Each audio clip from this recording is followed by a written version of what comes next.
Champions.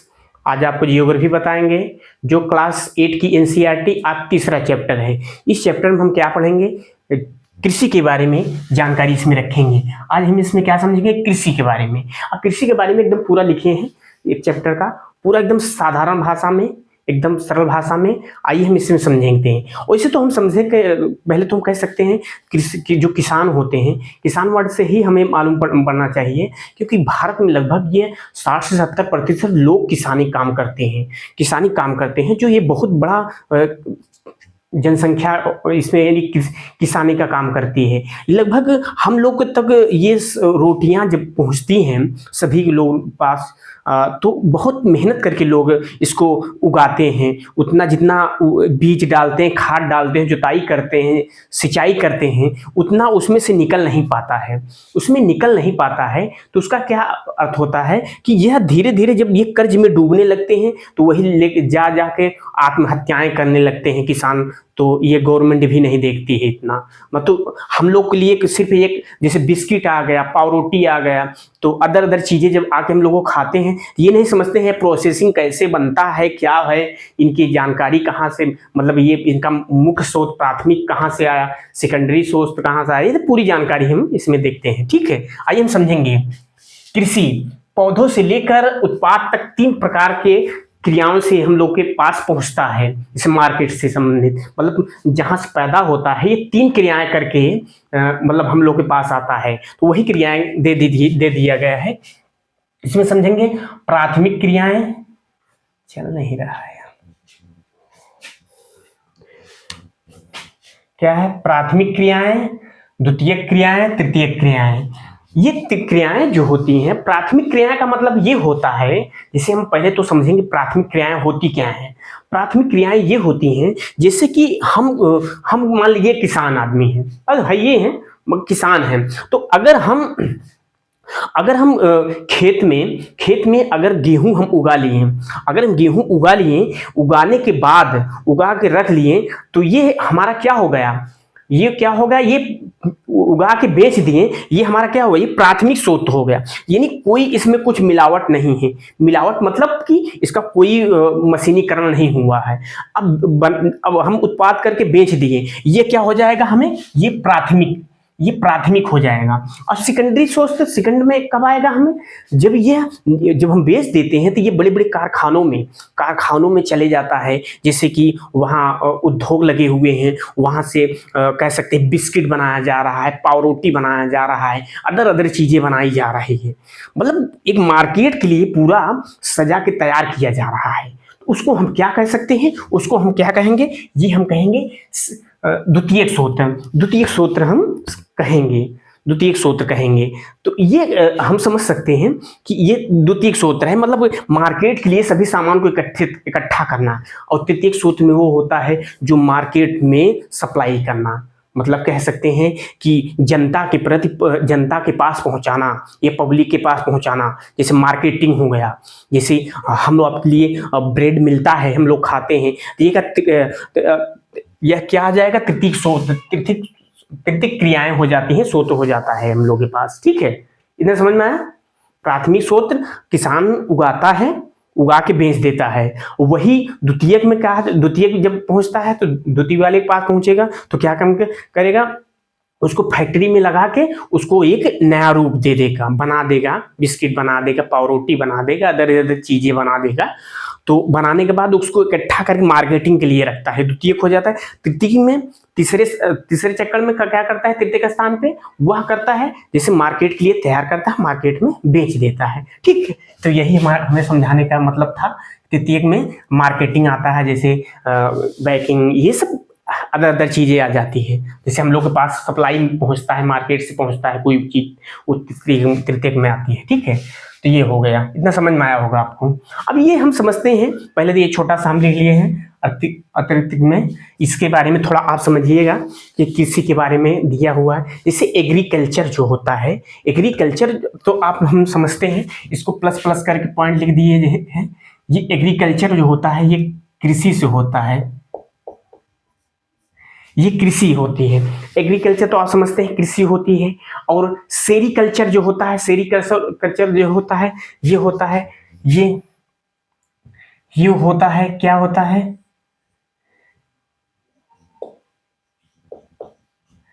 रेशम से संबंधित खेती होती है, सेरिकल्चर, इसमें ये यूज करें। सेरिकल्चर में रेशम से संबंधित होता है, खेती होती है। वही क्या है, पीसीकल्चर में ये चल नहीं रही, मछली हो गया, मछली संबंधित होता है, मतलब खेती होती है। खेती क्या हम कह सकते हैं, जैसे तालाब, नदियां, यानी जो तालाब वालाब में अपने से जिया के जो बेचते हैं, मतलब उसको पालन करते हैं, उसे पीसी कल्चर कहा जाता है, पीसी कल्चर। अब पीटी कल्चर किसे कहते हैं, पीटी कल्चर हम समझते हैं, पीटी कल्चर जो होता है ये होता है, ये क्या होगा, पीटी कल्चर जो होता है, अंगूर से संबंधित चीजें उगाई जाती हैं, जैसे अंगूर हो गया, अंगूर तो मुख है, मगर अंगूर हो गया, सेब हो गया, संतरा हो गया, ये चीजें जो होती हैं ये पीटी कल्चर में उगाया जाता है, पीटी कल्चर इसे कहते हैं। ठीक है। हार्डिकल्चर, हार्डिकल्चर जो होता है, हार्डिकल्चर ये होता है, ये क्या होगा, ये होगा उद्यान, जैसे हम जो फूल सॉरी कहते हैं, गोभी, गोभी हो गया, पत्ता गोभी हो गया, सब्जियां हो गई, ये सब चीजें ये हार्डिकल्चर, हार्डिकल्चर में आती है। ठीक है, ये हो गया।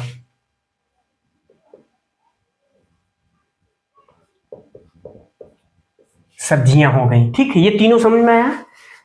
एग्रीकल्चर, कृषि से संबंधित काम किया जाता है, जैसे गेहूं अनाज के लिए। ये सेरिकल्चर जो होता है रेशम के लिए, रेशम जैसे कीड़े होते हैं उसको मतलब व्यापार किया जाता है, जिया जाता है, उसको रेशम उत्पादन के लिए बनाया जाता है, सेरिकल्चर हो जाए। पीसीकल्चर, पीसीकल्चर क्या होता है, मछली पालन के लिए होता है। ठीक है। वही पीटीकल्चर जो होता है, पीटीकल्चर से अंगूर, सेब, संतरे, अदर चीजें, मतलब उस खेती को पीटीकल्चर कहते हैं। ठीक है। वही हार्डिकल्चर जो होता है, हार्डिकल्चर जिसे हम ये उद्यान बड़े बड़े बनाए जाते हैं, जैसे कृषि क्या कहते हैं, सब्जी के लिए बनाए जाते हैं। इसमें सब्जियां, अदर चीजें सब्जियां आ जाती हैं, फूल गोभी आ जाएगा, पत्ता गोभी आ जाएगा, पालकी आ जाएगा, फलाना ढकाना सब्जियां सब आ जाएंगी, वगैरह वगैरह, टमाटर वमाटर। ठीक है, इतना समझ में आया आपको। ठीक, ओके। तो अब हम समझेंगे क्या, अब हम समझेंगे इसमें कृषि के प्रकार के बारे में। इसको मिटा देते हैं, नहीं भ्रमित करेगा। ये क्या हम क्या पढ़ेंगे, कृषि के प्रकार। अब इतना समझ में आया, प्राथमिक, द्वितीय, तृतीय क्रिया, मतलब कार्य, और उसके बाद ये जो कृषि नाम है उनके बारे में बताए हैं, एग्रीकल्चर, सेरिकल्चर, पीसीकल्चर, और के बाद पीटीकल्चर, हार्डिकल्चर, ये सब बारे में आपको समझ में आया होगा। ठीक। अब हम इसमें क्या समझेंगे, इसमें हम समझेंगे कृषि के प्रकार, कृषि हम कितने प्रकार के हैं, इनका नाम क्या है, इसमें हम समझते हैं। ठीक।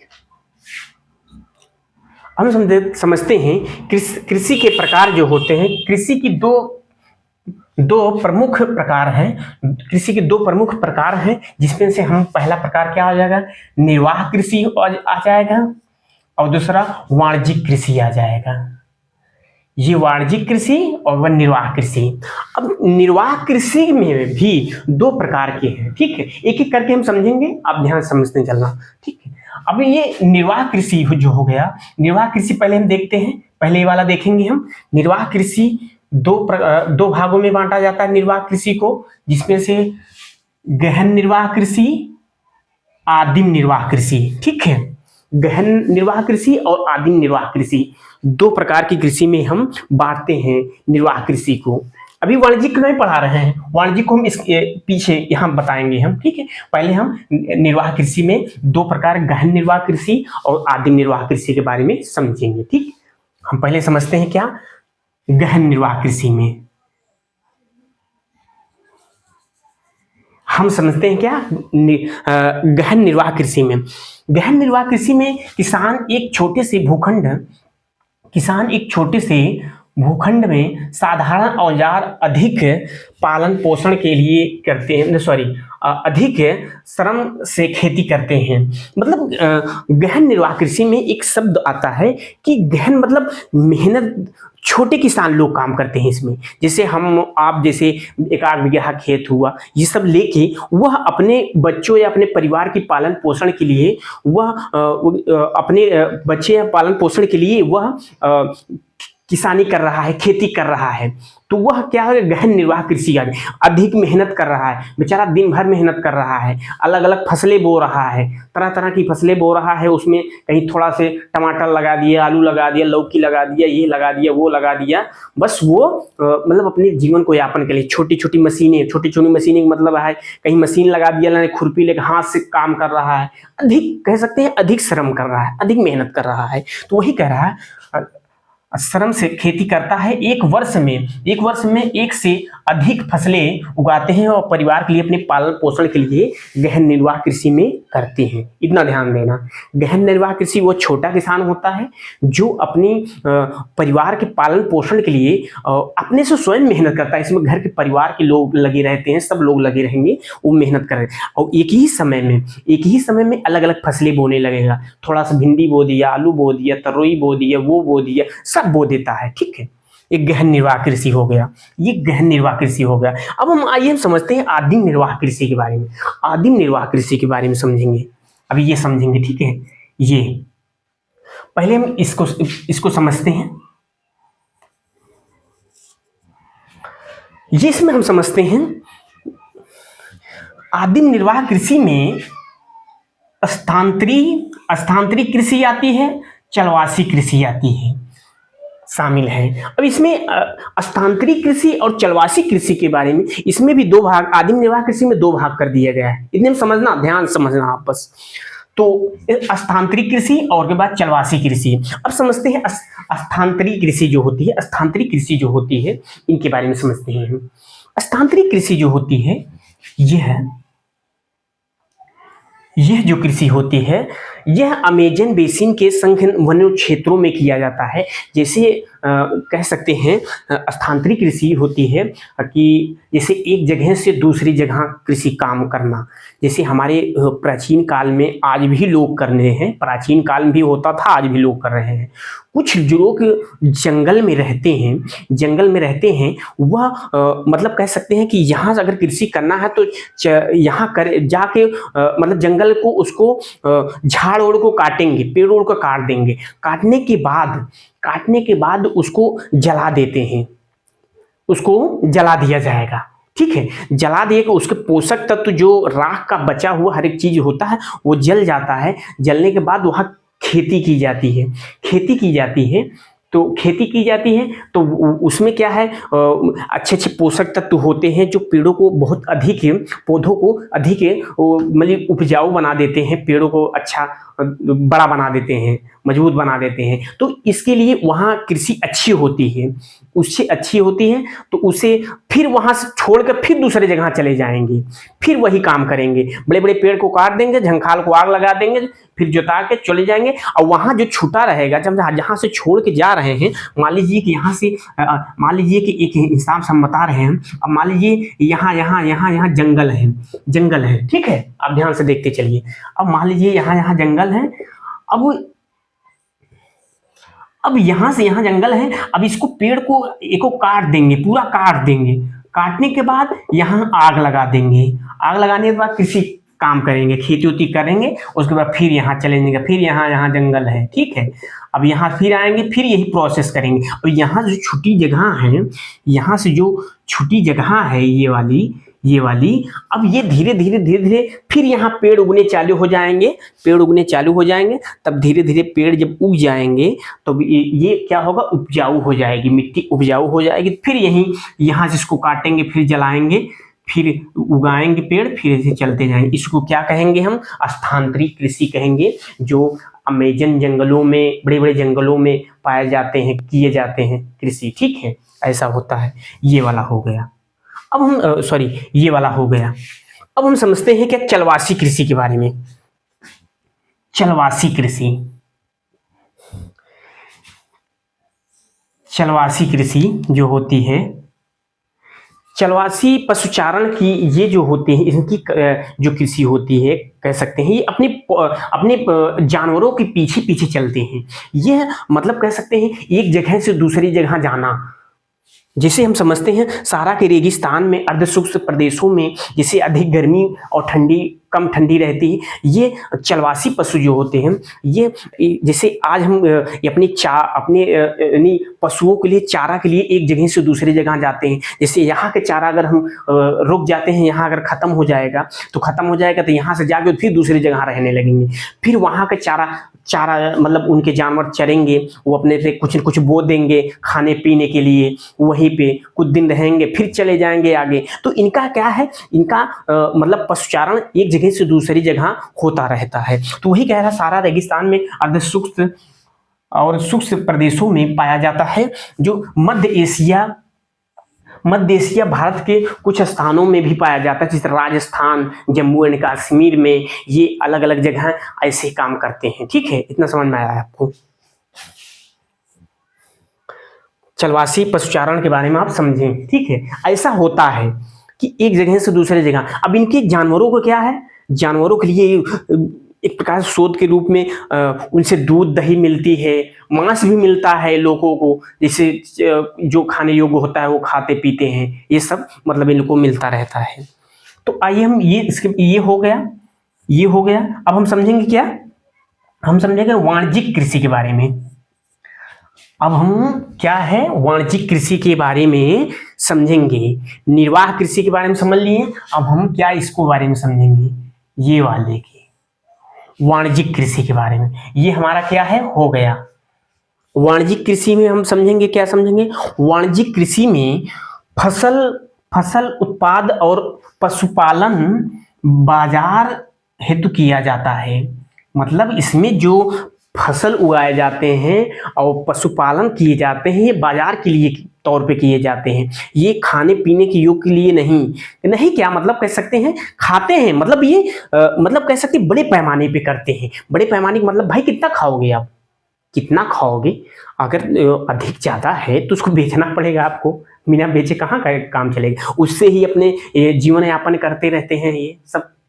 तो वही कह रहा है, ये बड़े उत्पाद जो करते हैं, वाणिज्यिक कृषि जो होती है, बड़े बड़े मशीनें होती हैं, बड़े बड़े पूंजी लगती हैं, बड़े बड़े खेतों में रहता है, तो ये जो होते हैं वाणिज्यिक कृषि कहलाती है। जब पशुपालन के बड़े बड़े खेत हैं तो एक जगह पशुपालन कर दिए, आधे में कर दिए, मान लीजिए गेहूँ बो दिए, चावल बो दिए, ये सब पूरा बो दिए, और वहाँ से बड़ी बड़ी मशीनें लगी हुई हैं, कटिंग करके उसको मार्केट तक पहुँचा रहे हैं। तो इसीलिए कह रहे हैं ये बाजार के लिए होती हैं वाणिज्यिक कृषियाँ। ठीक है, इसमें वाणिज्यिक कृषि में, इसमें वाणिज्यिक अनाज कृषि, इसमें क्या है, 3 प्रकार की कृषि को बांटा गया है। इसमें आप समझिएगा, वाणिज्यिक कृषि में 3 प्रकार, तो उसमें क्या था, 2 प्रकार था।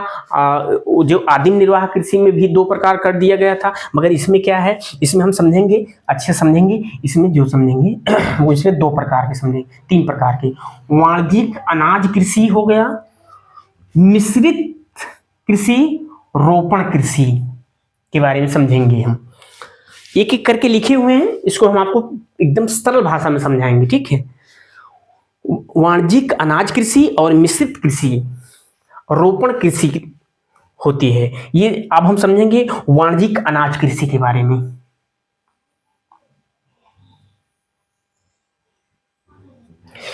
वाणिज्यिक अनाज कृषि में हम समझेंगे फसलें वाणिज्यिक उद्देश्य से उगाई जाती है। वाणिज्यिक उद्देश्य मतलब बेचने के उद्देश्य से उगाई जाती है, इसमें बड़े पैमाने पर उगाई जाती है। जैसे गेहूं हो गया, मक्का हो गया, सामान्य रूप से उगाई जाने वाली फसलें, मतलब गेहूं, मक्का, ये सब चीजें जो होती हैं बड़े पैमाने पे उगाई जाती हैं। ये जो कह सकते हैं मार्केट के लिए, बाजार के लिए उगाई जाती हैं। इसमें बहुत पैमाने पे ये जो फसलें उगाई जाते हैं, यूरोप, उत्तरी अमेरिका, ये सब देश जो होते हैं, जैसे अमेरिका में क्या है ना, हम आप समझते हैं हमारे यहाँ के किसान जो होते हैं ये छोटे किसान होते हैं। छोटे किसान मतलब कह सकते हैं ज़्यादा पूंजी लगाते नहीं हैं। ज़्यादा पूंजी कहाँ से लगाएं भाई, पैसा उतना होना चाहिए ना, उतना पैसा है नहीं इनके पास, और बड़े बड़े भूखंड मतलब खेत भी नहीं है बड़े बड़े। और वहाँ जैसे अमेरिका हुआ, ये सबसे बड़े बड़े जो देश हैं, ये देश जो हैं इनके क्या है, पॉपुलेशन थोड़ा कम है और जो जमीन है ये ज़्यादा है। इसलिए एक एक आदमी देखोगे 50-50, 100-100, 200-200 बीघा जमीन वो लोग के पास रहती है। तो वह जब कृषि जब करते हैं ना, हम समझेंगे जब कृषि करते हैं तो वह कह सकते हैं कि जैसे कि इन मिट्टी को वह एक लैब में लेके जाते हैं। जैसे लैब मतलब वो होता है चेकिंग करने के लिए। जब चेकिंग करने के लिए उसके पोषक तत्व, उसकी गुणवत्ता के बारे में पूरी जानकारी वो लैब से लेते हैं, उसमें क्या जरूरी है, क्या चीज़ डालना है, उसके बाद पूरा इसी हिसाब से काम करते हैं। जो विदेश के लोग रहते हैं, जो बाहर अमेरिका हो गया, न्यूजीलैंड, ये सब जो बड़े बड़े देश जो हैं कह सकते हैं कृषि के उत्पाद में बहुत ज़्यादा अग्रणी हैं, आगे हैं। तो जहाँ जो हमारे इंडिया के किसान जो होते हैं, इंडिया के किसान में क्या है भाई, अब ऐसे अंदाज के खाद डाल दिए, जो डालना है खाद डाल दिए तो सही है, कोई जगह बोई दे, हुआ तो हुआ, ना हुआ तो ना हुआ। अब क्या करोगे, परेशानी इसीलिए बढ़ते हैं। वह जब जब वहाँ ऑस्ट्रेलिया के या अमेरिका के किसान जो होते हैं ना, जो बड़े किसान होते हैं, वह कह सकते हैं कि हम कृषि की हिसाब से नहीं करते हैं, वह एक व्यापार की हिसाब से करते हैं। एक जैसे सोचते हैं ना, व्यापारी हैं हम, भाई इसको अच्छे से करो, इसमें से 2 पैसा आएगा, निकाल के हम वो करेंगे। तो बड़ा किसान, मेन चीज़ ये होता है कि यहाँ सुख सुविधाएं उतना नहीं है, वहाँ सुविधाएं हैं इतना ना। तो यहाँ इतना था, छोटे छोटे खेत हैं तो आदमी कहाँ क्या करेगा, बस अपने बच्चे को जीवन यापन कर रहा है। तो वही आइए हम समझते हैं अपने टॉपिक पे। तो यही कहते हैं वाणिज्यिक अनाज कृषि के बारे में हो गया है। इसमें फसलें वाणिज्यिक उद्देश्य से उगाई जाती हैं, जैसे गेहूं हो गया, मक्का हो गया, अन्य सामान्य रूप से उगाई जाने वाली फसलें होती हैं। जैसे इसमें यूरोप, उत्तरी अमेरिका, ये सब देश जो होते हैं ये काफी पैमाने पे उगाते हैं। तो आइए हम समझते हैं इसमें क्या समझेंगे। अब हम लोग मिश्रित मिश्रित के बारे में समझेंगे, मिश्रित कृषि के बारे में समझेंगे। मिश्रित कृषि में भूमि का उपयोग भोजन व चारों की फसलों क्या कहता है, मिश्रित कृषि में भूमि का उपयोग भोजन व चारों की फसलों का उगाने और पशुपालन के लिए किया जाता है। मतलब भोजन के लिए और चारों के रूप में फसलें उगाई जाती हैं, चारों की फसलें उगाई जाती हैं। बनी कह सकते हैं इसमें जो मिश्रित कृषि में होती हैं ये अलग अलग चीज़ें होती हैं, इसमें उगाया जाता है। मिश्रित का मतलब आप समझ रहे हैं, क्योंकि इसमें जरा से गेहूँ बो दिए और मक्का बो दिए, ये वगैरह वगैरह बो दिए। उसके बाद वहाँ जब जानवर पाले हुए हैं, पशुपालन किए हैं, तो वहाँ से जो घास जो होती है, घास उसको बो देते हैं, उसको वही मशीन से कटिंग करके फिर उसको डालते हैं, खिलाते हैं। तो वही कह रहा है मिश्रित कृषि में अलग अलग चीजें बोई जाती हैं और अपने पशुपालन के लिए घासें उगाई जाती हैं। तो यही कह रहा है, ठीक है, इतना ध्यान देना। और रोपण कृषि के बारे में समझते हैं हम इसमें। रोपण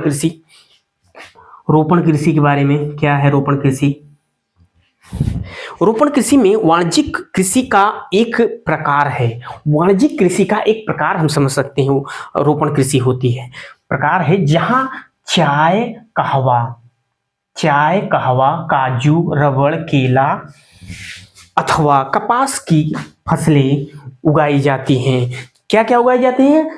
चाय, कॉफी, कहवा और के बाद ये कह सकते हैं काजू, रबड़ और केला, कपास की फसलें उगाई जाती हैं। ये जो विश्व के उष्णकटिबंधीय प्रदेशों में उगाया जाता है, जैसे मलेशिया क्या होता है, मलेशिया में सबसे ज़्यादा रबड़ उगाया जाता है। ब्राज़ील में कहवा उगाया जाता है। कहवा जो होता है, कहवा हम समझते हैं, कहवा जो होता है ये एक प्रकार से कॉफ़ी का ही रूप होता है, इसको नाम कहवा बोला गया है। ये कॉफ़ी का ही एक रूप होता है जो ब्राज़ील में उगाया जाता है। भारत अथवा श्रीलंका में चाय और कहवा उगाया जाता है, भारत और श्रीलंका में, ठीक है। और ये जो इसका रोपण कृषि जो होती है, रोपण कृषि का हम समझते हैं, रोपण कृषि जो होती है ये बड़े पैमाने पे पैसा लगता है, पूंजी लगती है इसमें, क्योंकि ये जो होती है ये साल भर में एक फसलें होती हैं। कोई तुरंत ये नहीं कि तुरंत बो दीजिए, 2-3 महीने में हो जाएगा, ये ऐसा नहीं, ये साल भर में होता। कॉफ़ी हो गया, ये कहवा, रबड़, ये हो गया ना, ये ज़्यादा मतलब कह सकते हैं काफ़ी पूंजी लगती है। काजू हो गया, केला हो गया, इस सब में अधिक पूंजी लगती है। तो ये हो गया, ठीक है। इतना ये समझ में आया वाणिज्यिक कृषि के बारे में। हम इसमें समझते हैं मुख्य फसलें के बारे में। अब हम इसमें कहाँ आएंगे? मुख्य फसल के बारे में हम समझेंगे। इसमें समझेंगे हम ये तीसरा नंबर पे आ गए हम लोग। अब इसमें क्या है हम पहले देखते हैं। इसमें क्या हम समझेंगे कि कौन फसल में कितना टेम्परेचर चाहिए, कितना गर्म और ठंडा चाहिए, कितने क्या चाहिए, इनके बारे में बताया गया है। कौन देश इसमें शामिल है, कौन कौन देश उगाते हैं, क्या है, इसमें हम समझेंगे एकदम सरल भाषा में। ठीक है, आइए हम समझते हैं। तीसरा हम समझते हैं बढ़ती हुई जनसंख्या को देखते हुए जब कुछ फसलें उगाई जाती हैं, इतनी बड़ी पॉपुलेशन है हमारे विश्व की, कुछ फसलें ऐसी मुख्य फसलें होती हैं जो ज़्यादा खाते हैं हम लोग। हम आप समझते हैं जब हम चावल खाने लगते हैं, रोटी खाने लगते हैं, अधिकतर कुछ बने ना बने चावल रोटी तो जरूर बनेगी। चावल रोटी जो होते हैं अधिक पैमाने पर उगाई जाती है, इसीलिए लोग इतना खा पाते हैं, नहीं तो चावल रोटी मिले ही नहीं कहीं। तो यही कह रहा है अधिक पैमाने पर उगाए जाते हैं। बढ़ती हुई जनसंख्या को देखते हुए गेहूं हो गया, चावल, मक्का, बाजरा, ये मुख्य खाद्य फसलें हैं। ये क्या है? मुख्य खाद्य फसलें हैं। गेहूं, चावल, मक्का, बाजरा, चाय, कहवा। चाय भी देखते हो पीते हैं, कुछ समझते हैं चाय नहीं पीना चाहिए, मगर लोग पीते हैं ज़्यादा। कभी कदार पीना चाहिए, चाय सेहत के लिए हानिकारक होगा।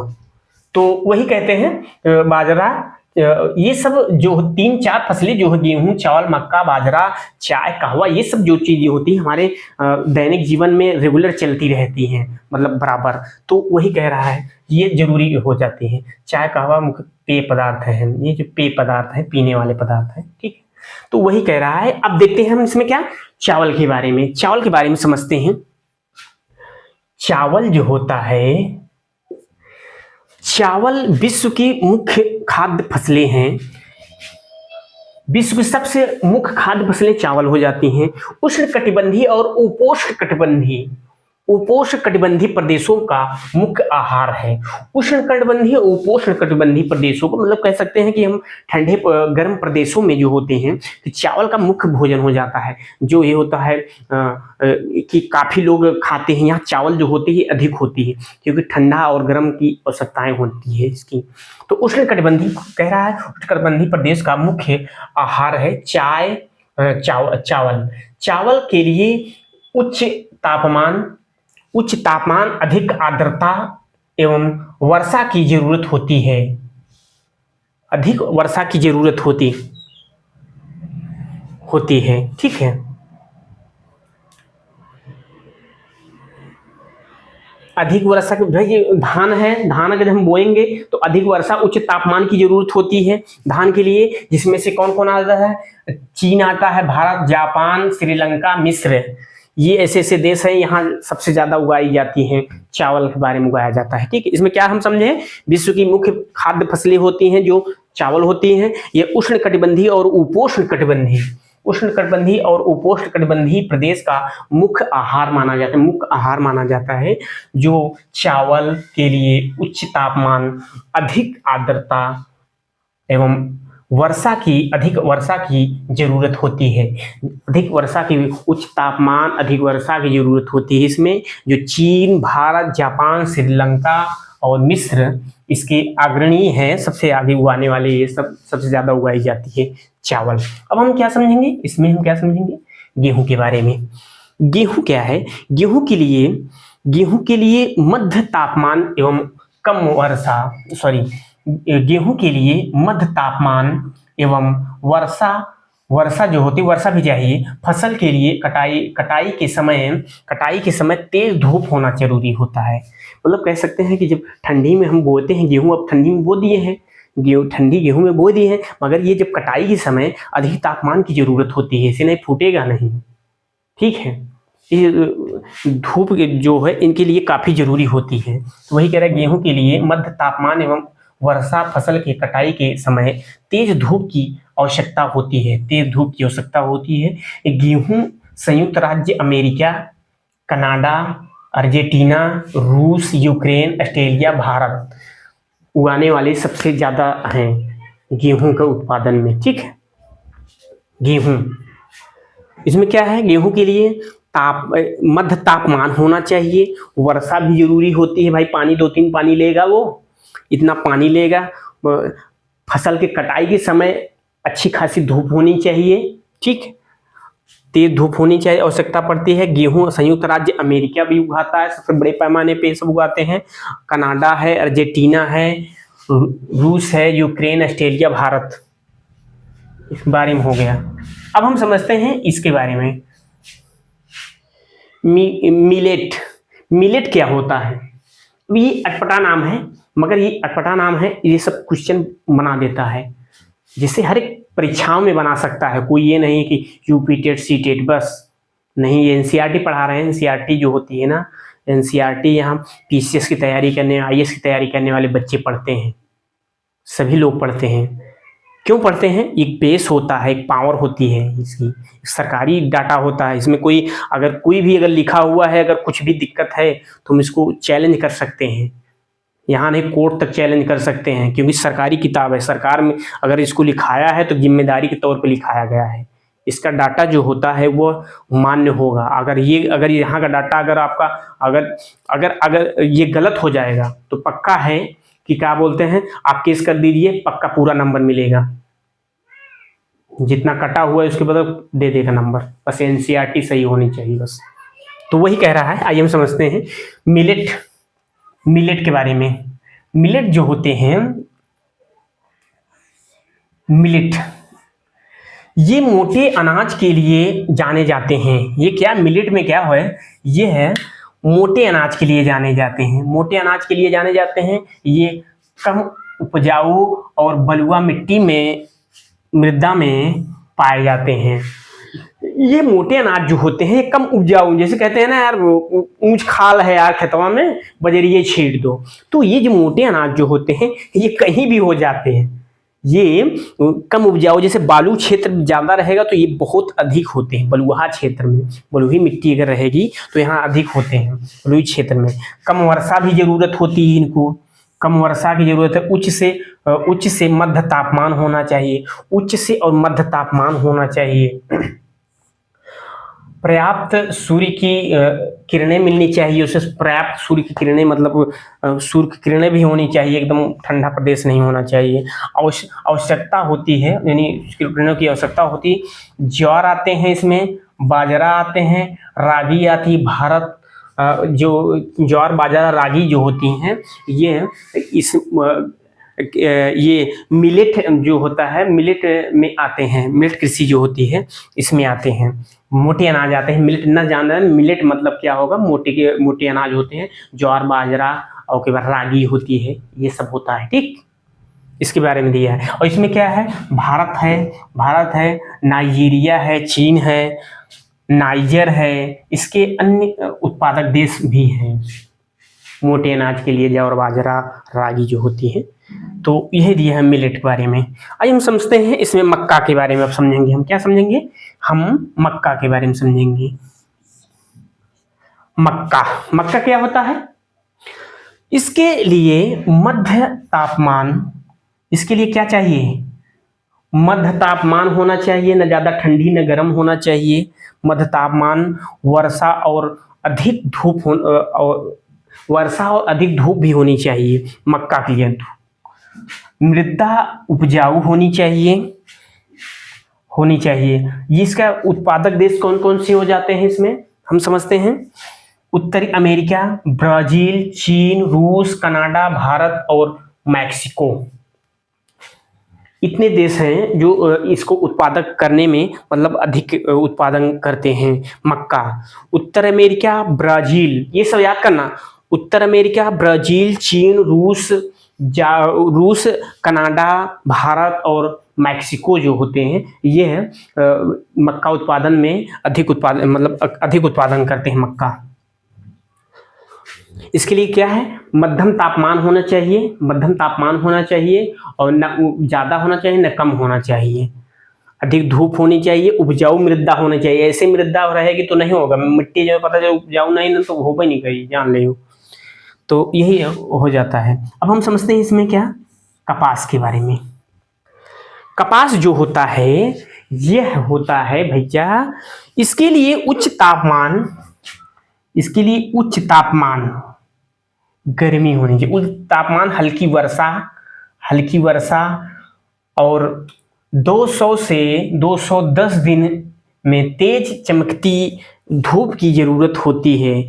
इतने दिन में यह तैयार हो जाता है। 200 से 210 दिन में धूप मतलब इनको होनी चाहिए, धूप तेजी से होनी चाहिए, चमकीली धूप की जरूरत होती है। इसमें क्या है, अपना ध्यान देना। कभी कभी पूछता है कि क्या बोलते हैं, कपास के लिए कौन सी मृदा जरूरी होती है, काली मृदा और वो काली क्या कह रहा है, कहाँ दिया हुआ, ये दिया हुआ कपास के लिए काली मृदा, काली जड़ोल और मृदा बहुत जरूरी होती है। मृदाओं के बारे में पूछ लेता है, जैसे कह सकता है कि कपास के लिए कौन सी मृदा जरूरत है, काली और जड़ोल मृदाएं जो होती हैं ये काफी उपयोगी होती हैं कपास के लिए। हम आज हम समझते हैं पटसन जो होता है, पटसन क्या होता है इसके बारे में समझते हैं। इसके सुनहरा रेशा के लिए जाना जाता है। इसे क्या, सुनहरा रेशा के लिए रूप में जाना जाता है, सुनहरा रेशा, पटसन।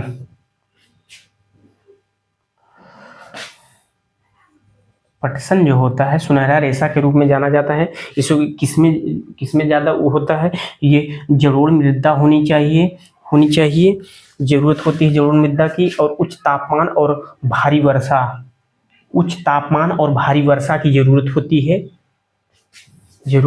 है। यह फसल उष्णकटिबंधीय इलाकों में उगाई जाती है। यह कहाँ उगाई जाती है, उष्णकटिबंधीय इलाकों में उगाई जाती है।